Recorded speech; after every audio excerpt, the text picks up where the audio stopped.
Okay, today I'm going to be talking about the track I'm in Love by Bobby Womack, and I'm going to be covering all of those classic soul rhythm guitar moves. I'm going to be talking about chords, so different voicings, different inversions. Going to be talking about ways that you can embellish those chords and add fills around your chords. And I suppose a lot of this stuff is really halfway between rhythm guitar and lead guitar, and you can certainly use a lot of these ideas in a lead guitar and solo kind of a context as well. And for me, this is stuff that I use all the time, and it's a really essential part of guitar language and vocabulary. Now, this one is a soul classic. It was first recorded by Wilson Pickett in 1967, and shortly afterwards Bobby Womack himself recorded a version of the tune, and it's been very widely recorded by all kinds of different people. There's a great version by Aretha Franklin, which actually features Cornell Dupree on guitar, which is well worth checking out. And just recently, while I was researching this video, I came across a great recording by Tom Petty, a live version. I think he used to play this song quite a bit live, and you can see that on YouTube. That's also well worth checking out. So I'm not trying to play or teach this one note for note off any particular recording. I am taking my inspiration from those first two recordings, the Wilson Pickett and the Bobby Womack recordings, but I'm doing things my own way to some extent. I'm trying to include some of their ideas and signature licks, but if you do listen to those recordings, it's actually quite hard to unpick exactly what's going on. You've got two guitar parts kind of played right over the top of one another. You've got Bobby Womack and also the great Reggie Young, who I've spoken about in previous videos, in the video I did on Suspicious Minds by Elvis, and they're both playing some really nice things. But I think the best thing to do with this one is probably to steal one or two ideas, but most importantly to try and understand what's going on, and then you'll be able to come up with some of these kind of parts of your own, either over this chord progression or over any other song or chord progression for that matter. Let's start with the chords then, and I do really like the harmony in this tune, and I'm doing this in the key of E. I think the Wilson Pickett version is in E. The Bobby Womack version I think is in the key of D, but the actual guitar parts and ideas are very similar between both of those different tracks. There are two sections. The first section you hear is based on this lovely descending chord pattern. So all of the chords are diatonic to the key of E major. We're starting with E, and then we've got this, which is, it's really a B chord, but we've got a D sharp in the bass, so it's an inversion. You've got the third in the bass, and that enables this descending bass line. We're going from E down to this B over D sharp to C sharp minor. That's the first half of the chord progression. And we just kind of hang on that C sharp minor for a little while. Then we've got A, and then descending again to G sharp minor, F sharp minor, and then there's some kind of B dominant chord to turn it all around there. I'm going to go into some of the different chord voicings that I'm using in just a moment, but that's our basic chord progression. So it's 1, 2, 3, 4, and then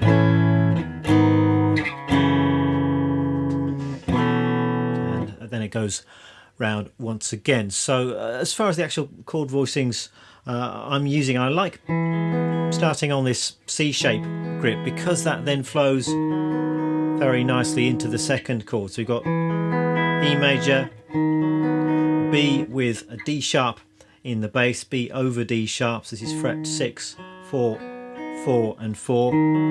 Really smooth sound going between those chords. Then we've got the C sharp minor there, and this is really your first chance to do some embellishments. And mostly when I'm doing these kind of embellishments, I'm thinking about notes in the key, I'm thinking about the chord shape, and then other available notes that I could add in from the key. Often it's a good idea to think in terms of pentatonic scales. So here over this chord you could think E major pentatonic or C sharp minor pentatonic, which is the same notes. So around this chord shape you've got all of those available notes to throw in as embellishment. And then we're going to the A, and often I was playing that as a major 7th chord. So with any of these chords you can play them as straight majors or minors, or you can throw in that 7th, which gives it a slightly more kind of jazzy flavour. So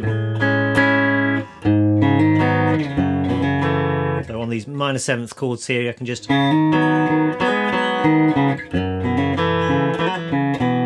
embellish those chords with really notes from the minor pentatonic scale, I suppose, or just kind of lifting up that third finger and kind of moving it around.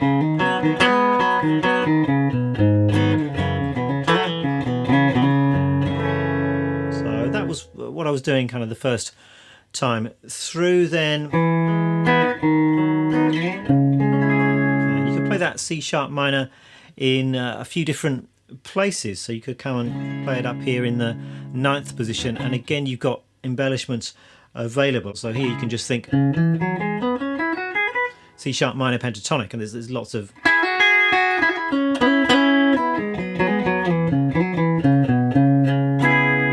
opportunity to throw in those kind of ideas on that particular chord. Next, I think I went into the kind of signature riff of the tune. I'm not actually sure whether this was played by Reggie Young or Bobby Womack, but it's based on these sliding double stops. So you got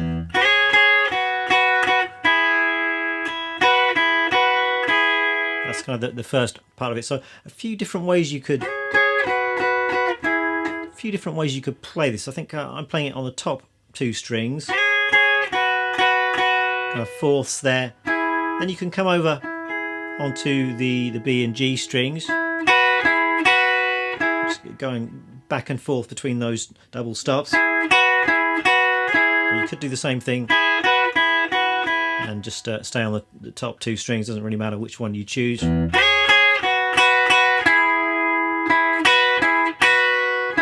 then more double stops here. These are really thirds. And then up to a... I'm kind of playing triads there, so an A up to a B, and you can embellish with your pinky on both of those shapes. So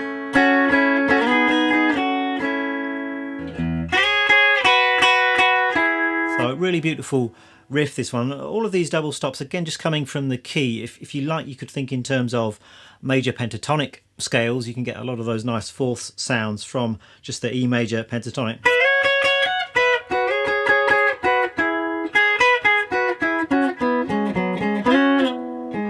And then thirds as well, just taken from the key of E major. So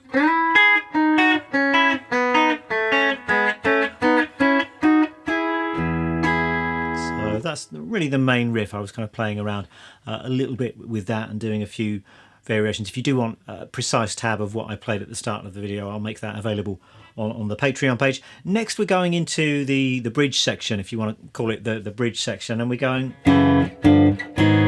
leading into it with these kind of syncopated minor chords. So F sharp minor, G, G sharp minor, or you could make those minor 7th chords if you wanted to. And once again, we're hanging on that chord for a bar or so, and that's the opportunity to add in these fills. You want to kind of look out in a chord progression where you're hanging around on the same chord for a little while, then you've got time to actually do some stuff. So over this G sharp minor, you can just play some G sharp minor pentatonic kind of stuff. And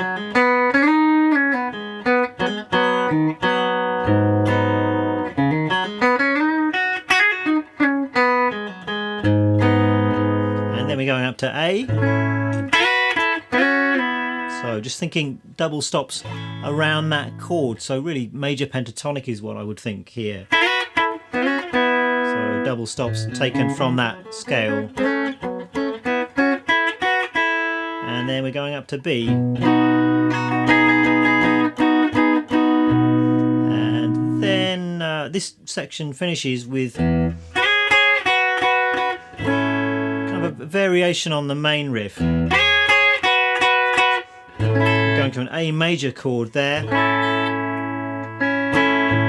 and then 2-5-1 to finish. So F sharp minor, B, some kind of B dominant sound. So I quite like the sound of an A with a B in the bass here. So B11, some people might call that. It's just first finger covering 5 strings, going to an E chord there. So a another good way of playing that A over B is like that. So you've got the A triad with the B in the bass there. And then we go around again, and I think once you've got a handle on that basic chord progression, you can start finding some further variations. So we've got a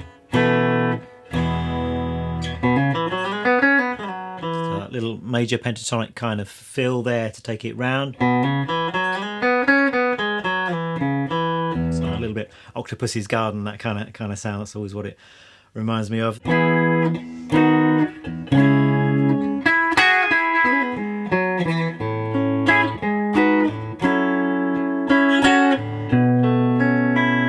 Trying to find some different ways of doing things. So E, I could maybe play that B over D sharp like this. So there's the D sharp, and I've just got a triad on top there. It frets 9, 8 and 7. C sharp minor, the same kind of fills as before. And then I could play A major 7 like that. G sharp minor 7. F sharp minor 7, you can embellish around that chord shape. And then that main riff.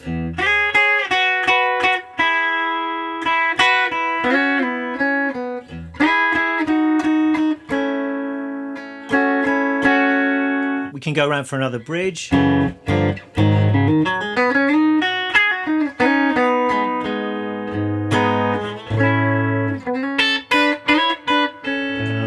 Play some sixths in there, so thinking out of the chord shape, just got those two notes within the chord shape.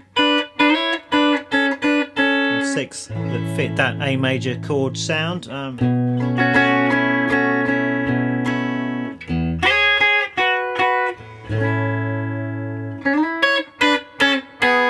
I think I played some more sixths here. I grabbed these from the Bobby Womack recording. The 2-5-1-2 end. So there we are. I'm really just scratching the surface here with the possibilities, but I really want to stress the importance of knowing the chord progression, memorizing the chord progression, and then just exploring. I'm really just thinking around chord shapes here, so it's important to know your root notes, to know your chord shapes, your inversions, and then you can fill in around those with notes from major pentatonic scales, minor pentatonic scales, or the diatonic scale, so the E major scale. So have a play around with that, and good luck finding some nice licks and variations of your own. Let me quickly take you through the gear that I'm using today. Guitar is of course a Telecaster. This is a 52 reissue Telecaster from sometime in the early 1990s, and I've not used this guitar much recently. I was actually having some problems with it, and there were some dodgy things going on with the electronics, so I've just recently had it fixed, and also had a setup done as well. It's kind of now playing better than ever. I think the intonation is improved a little bit as well, so I'm enjoying playing this guitar again. And today I'm playing it through my Fender Princeton, just using one effects pedal today, and that is a touch of compression from the MXR Dynacomp. This is a reissue of the 70s Dynacomp with the script logo, and it works really well for this kind of soul style or country stuff. It's really simple to get a good sound out of it as well, just two controls on it, so I do like that pedal. There's a bit of reverb coming from the amp, and what I'm probably going to do is add some more reverb inside the computer when I mix the audio to this video. Just put on some stereo plate reverb. That's something I do quite a lot. It just makes the guitar sound a bit bigger. It gives it a bit of a stereo spread. It works particularly well when the guitar is unaccompanied. And that's it for today. Hope you've enjoyed it. If you do want tab, that's going to be up on my Patreon page as usual. And what I'm going to do is write out note for note what I played at the start of this video. And do check out my other soul guitar videos. I've made plenty of those. If you do a search on my channel, you should be able to find them. Thanks a lot for watching. See you next time.